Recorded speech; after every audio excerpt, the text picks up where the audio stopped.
Þá fannst mér sérstaklega áhugavert bara að rekast á alls konar skissubækur og ljósmyndir og póstkort sem eru svona frá þeim tíma sem hann var að ljúka námi út í Evrópu og fór þá svona á ferðalag og ferðast meðal annars til Grikklands. Þar sá ég myndir sem voru teknar á sömu stöðum og ég hafði verið á ekki svo löngu áður. Mér fannst þetta eitthvað svona falleg tenging að það var akkurat 90 ár á milli þess að við vorum hérna á sömu slóðum. Og svo annar svona þráður sem ég fór að feta með eftir var að skoða húsið sem að hann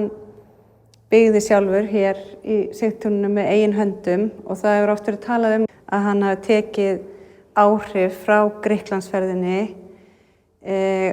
og notað það þegar hann var hugmyndin að kúluhúsinu. Þá kom upp þessi hugmynd að nota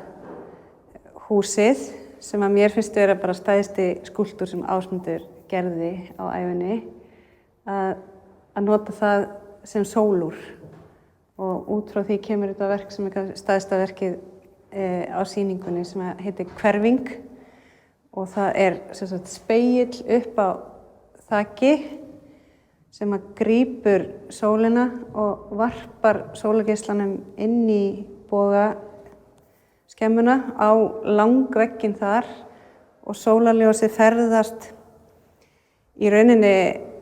andsalis. Það byrjar í vestri og ferðast